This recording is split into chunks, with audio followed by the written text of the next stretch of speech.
Bonjour à tous. Je voudrais commencer par remercier Olivier Stabat de m'avoir permis d'intervenir aujourd'hui devant vous. J'ai la conscience pleine et entière de m'exprimer devant des gens qui sont des spécialistes de l'accueil des réfugiés en France, spécialité que j'avoue absolument ne pas posséder. J'ai conscience également de la qualité du travail qui est accompli par beaucoup de ceux qui s'occupent de cet accueil, dont les organisations qui viennent d'intervenir. C'est tout à fait remarquable et je suis absolument admiratif. Permettez-moi peut-être en deux mots de situer qui est la Fondation d'entreprise Michelin. Nous avons été créés il y a un peu plus de 3 ans, à la demande et à l'initiative du président de Michelin, qui est Jean-Dominique Senard, qui a souhaité, avec la création de cette fondation d'entreprise, accélérer, donner un nouvel élan au mécénat réalisé par l'entreprise Michelin. Alors depuis des décennies, Michelin en tant qu'entreprise faisait de la philanthropie. Michelin n'avait pas attendu la création de cette fondation pour agir ainsi. En revanche, ce véhicule doté de financement complémentaire, qui est la fondation d'entreprise Michelin, nous donne aujourd'hui un élan supplémentaire et nous permet d'agir mondialement sur toute une série de causes et de territoires. En quelques mots et très rapidement, notre champ de mécénat est celui d'abord de la mobilité, ce qui ne vous surprendra pas pour une entreprise comme Michelin. Deuxièmement, de la protection de l'environnement. Michelin est très attaché à développer son activité son activité industrielle dans le respect de l'environnement, et ses produits s'attachent à réduire la résistance au roulement, donc la consommation d'énergie. Notre troisième axe philanthropique est celui de la santé et du sport. Nous sommes assez présents dans ces deux domaines dans la région clermontoise, vous savez pourquoi sans doute à travers le rugby. Quatrièmement, nous cherchons à aider toute une série de catégories de personnes qui sont en difficulté à travers cette notion qu'on appelle la solidarité. Et puis nous aidons également un certain nombre de chercheurs d'emploi à réaccéder à l'emploi. Enfin, cinquième et dernier avantage de notre activité philanthropique, la culture et le patrimoine. Et ceux d'entre vous qui vivent en région clermontoise ont pu voir que notre fondation mécène soutient un certain nombre d'institutions culturelles clermontoises, telles que la coopérative du Mai, la Comédie, le Centre Lyrique et bien d'autres, pour ne pas tous les nommer. Alors me direz-vous, mais pourquoi la fondation d'entreprise Michelin s'intéresse-t-elle aux réfugiés en France? Alors vous n'avez pas oublié qu'un de nos grands axes, c'est celui de la solidarité. Et s'il y a un domaine où il nous est apparu que nous devions être solidaires, c'est bien celui des réfugiés.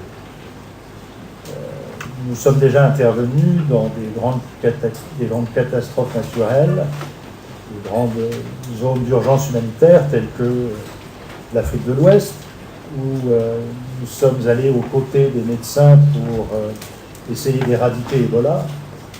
Nous sommes intervenus au Népal. Vous vous souvenez que le Népal, il y a quelque temps, a eu un tremblement de terre qui a quasiment détruit une grande partie des villes et villages népalais. Et donc là, nous avons souhaité et voulu aider à la reconstruction d'une partie de ces bâtiments détruits. Même chose également en Italie. Vous n'avez pas oublié non plus que le centre de l'Italie a été, dans un passé récent, victime d'un tremblement de terre qui, lui, a éradiqué un certain nombre de villages. Et bien là aussi, nous intervenons pour aider à la reconstruction de ces villages et de ces petites villes italiennes. Et puis nous avons cette grande cause humanitaire qui est celle des réfugiés. Alors, vous me direz, mais est-ce que c'est une action philanthropique qui a du sens pour Michelin et pour la fondation d'entreprise Michelin? Car vous doutez bien qu'une fondation d'entreprise, quelque part, doit faire un mécénat qui a du sens pour l'entreprise. La philanthropie d'une fondation d'entreprise doit être en consonance, en cohérence avec l'activité elle-même de l'entreprise Michelin. Alors, il me semble que dès lors que l'on parle de solidarité, dès lors que l'on parle de grandes causes humanitaires, nous ne pouvions pas, nous, Fondation d'entreprise Michelin, nous abstraire de ce sujet. Une fois que nous étions parvenus à cette conviction-là, restait à choisir les projets auxquels nous pouvions apporter notre aide. Et je souhaite bien naturellement préciser que nous sommes une fondation redistributrice et non pas opérationnelle. C'est-à-dire que nous recevons une dotation financière annuelle de l'entreprise Michelin et nous ventilons cette somme globale que nous recevons de Michelin au bénéfice d'un certain nombre d'ONG, d'associations, d'établissements publics ou autres. Et nous ne sommes aucunement un organisme ou une fondation opérationnelle. Après avoir entendu les présentations faites cet après-midi, je tiens tout de suite à souligner que nous ne faisons pas tout ce que vous faites. Notre seul petit mérite, c'est d'essayer de trouver des projets de qualité qui ont du sens du point de vue de l'intérêt général, de les accompagner financièrement, voire avec quelques conseils modestes que nous permettons de temps en temps de donner, pour faire en sorte que les projets que nous accompagnons aboutissent au plus grand succès possible. Alors nous avons choisi 4 projets dans le domaine des réfugiés. Le premier, et pardonnez-moi d'intervenir moi-même d'ailleurs à cette conférence, à vrai dire, ce sont nos propres bénéficiaires qui auraient dû être là. Il aurait fallu que nous convions les représentants de ces 4 organisations dont je vais vous parler, car ils auraient fait beaucoup mieux que moi la description de ce qu'ils font concrètement sur le terrain. Je vais malgré tout essayer de résumer ce qu'est leur action et pourquoi elle nous plaît beaucoup. Première action, c'est celle de la Croix-Rouge française sous le label du rétablissement des liens familiaux. La Croix-Rouge française s'est aperçue il y a déjà quelques années que l'afflux de migrants, de réfugiés en France était souvent assez bien traité par les associations françaises, par toute une série d'organisations publiques, privées, par les collectivités locales. Dieu sait si ce qu'on a entendu cet après-midi l'illustre amplement. Mais qu'il y avait peut-être un thème qui était un thème de grande souffrance humaine, qui n'était pas traité ou pas suffisamment traité, qui est celui de la réunification des familles. Et vous connaissez sans doute le drame que vivent un certain nombre de familles de réfugiés. C'est un couple qui va quitter l'Érythrée, par exemple, ou une famille, les parents, les enfants. Ils vont transiter par la Libye, un passeur va les mettre sur un canot pneumatique, et puis là, toute la famille ne va peut-être pas pouvoir embarquer sur ce canot pneumatique. Et là, vous avez déjà un premier éclatement de la famille. Il y a un bout qui va rester à terre et l'autre bout qui va partir sur un canot pneumatique pour rejoindre Lampedusa, la Sicile, je ne sais quelle côte maritime européenne. Et donc, vous voyez bien qu'il y a déjà une première préoccupation, c'est qu'un certain nombre de réfugiés vont arriver sur le territoire national français, si je puis dire, démembrés, familles démembrées. Et c'était évidemment, vous l'imaginez bien, on peut tous le concevoir, une énorme souffrance pour ceux des membres de la famille qui ont perdu l'autre partie de la famille, et ils se retrouvent à ce moment-là dans une situation excessivement difficile pour arriver à se réunir. L'autre situation que la Croix-Rouge a également découverte assez rapidement, à mesure que la France accueillait ces réfugiés, ces migrants, c'est que vous avez une personne, un migrant qui peut arriver en France, mais sa famille d'origine ne sait toujours pas s'il est bien arrivé. Et donc là, vous avez une deuxième type de détresse humaine, de souffrance humaine, qui est l'ignorance, l'incertitude totale, dans laquelle la famille d'origine est tenue, qui ne sait pas où est parti, où est arrivé, s'il est bien arrivé, l'enfant qui a quitté son pays natal.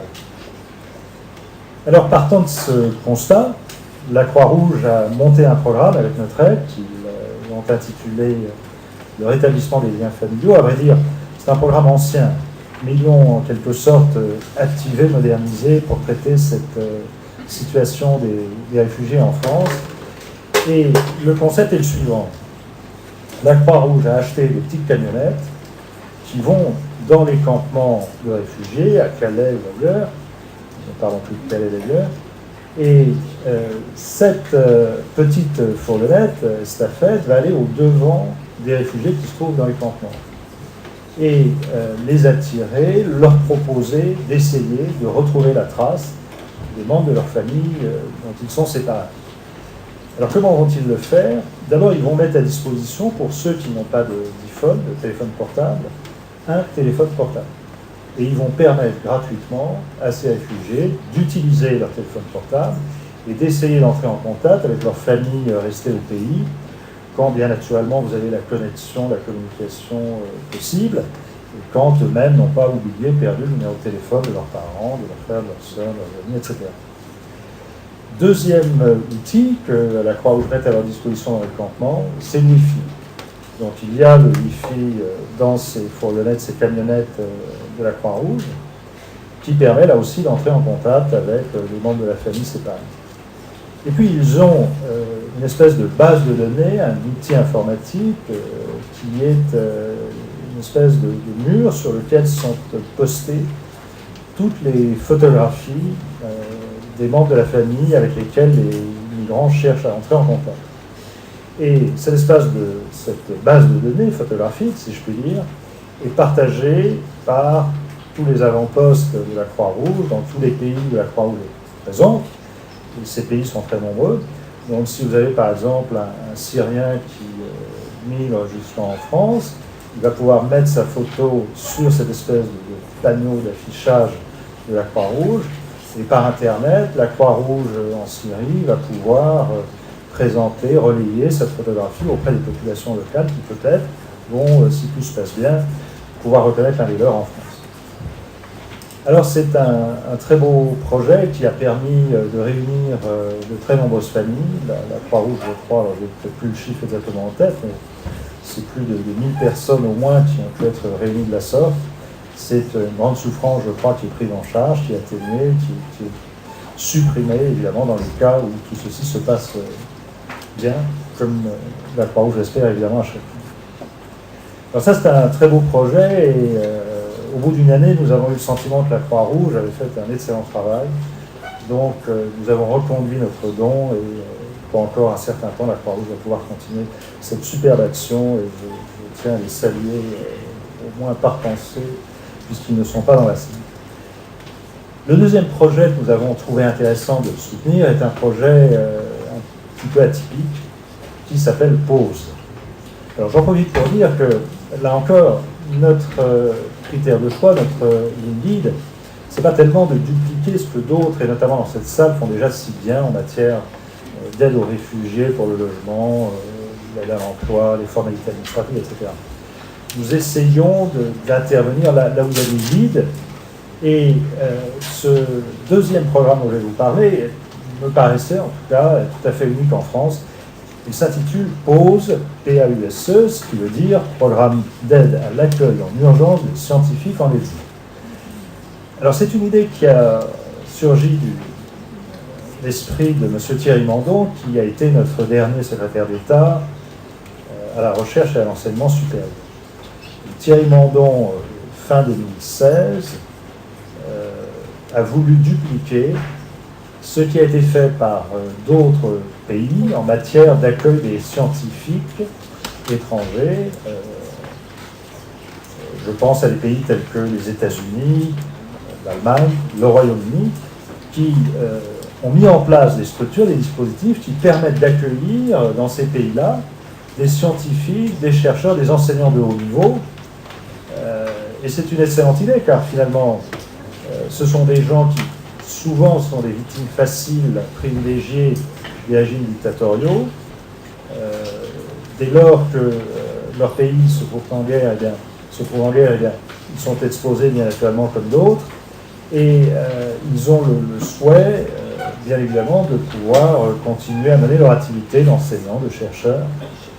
Alors l'idée qui a été mise en place par Thierry Mandon, c'est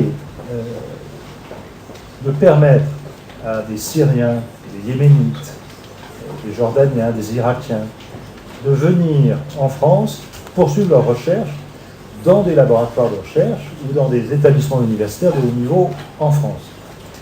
Et Thierry Mandon a chargé le Collège de France de piloter, d'organiser ce programme-là. Vous avez au sein du Collège de France un certain nombre de personnes qui vont choisir, sélectionner les candidats. Et les candidats vont être choisis en fonction de la situation évidemment de leur pays. Est-ce qu'ils se trouvent dans un pays en réel état d'urgence? Est-ce qu'ils sont exposés à des risques particuliers de guerre, de discrimination ou autre? Deuxièmement, est-ce qu'ils ont un véritable profil, des véritables compétences, bien naturellement, dans le domaine scientifique qui est le leur? Et puis, est-ce qu'ils viendront en France pour réaliser un projet qui a du sens, qui est respectable, qui est scientifiquement validable? Et vous avez derrière le Collège de France à peu près une cinquantaine, soixantaine de laboratoires français aujourd'hui, ou d'universités françaises, qui accueillent ou qui sont prêtes à accueillir d'ores et déjà, depuis un an environ, des scientifiques de haut niveau venant essentiellement du Moyen-Orient. C'est un programme qui, à mon avis, est assez remarquable parce que je ne vois pas pourquoi la France, d'abord, se priverait de l'aide de ces scientifiques de très haut niveau, de chercheurs, d'enseignants tout à fait qualifiés, compétents, qui ne demandent qu'une chose, c'est de venir dans notre pays poursuivre leurs recherches. Et je ne vois pas non plus pourquoi, si ces migrants veulent ultérieurement repartir dans leur pays, nous ne les aiderions pas indirectement, finalement, à reconstruire leur pays, s'ils veulent y retourner, une fois les dégâts causés par la terre supprimés.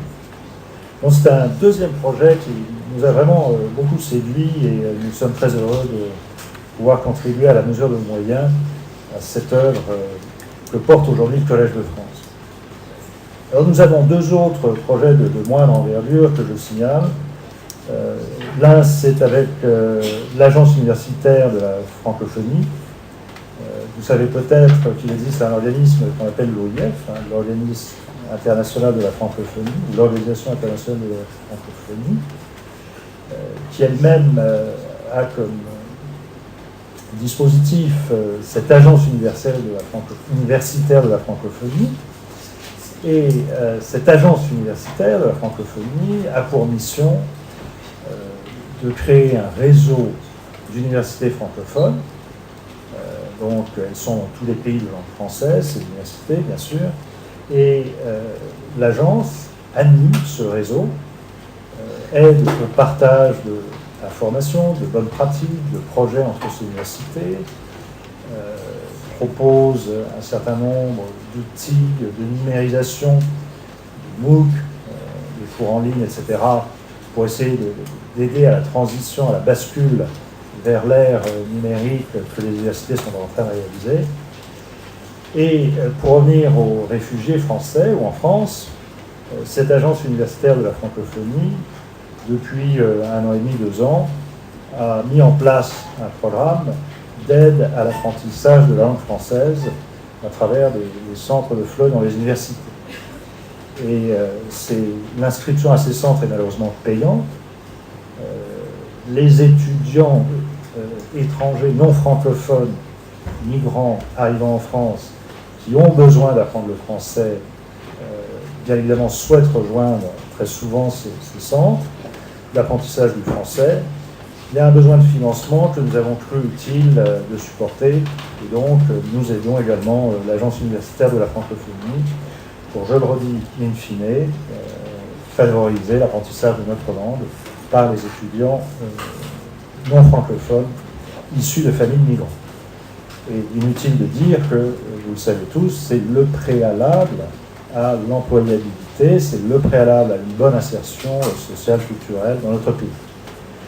Donc de ce point de vue-là, ce projet nous a paru tout à fait mériter notre soutien. Et puis enfin, quatrième petit projet, nous aidons une association clermontoise qui s'appelle les Chrétiens d'Orient et qui, elle, accueille quelques réfugiés irakiens. Et c'est un effort intéressant qui est porté par cette petite association des Chrétiens d'Orient, puisque là, il s'agit de permettre à des Irakiens d'acquérir quelques compétences industrielles dans les usines de Michelin, en les intégrant dans l'école technique Michelin, en leur permettant de passer un CAP dans la spécialité qui est la leur, et puis, in fine, de viser soit une intégration permanente chez Michelin, soit un emploi dans une autre entreprise. Voilà très brièvement et tracé à grands traits ce que nous faisons pour les réfugiés. Il n'y a rien d'exceptionnel dans tout cela. S'il y a des gens à saluer, c'est tous ceux qui, à notre demande, font toutes ces superbes opérations de mécénat au bénéfice des réfugiés en France.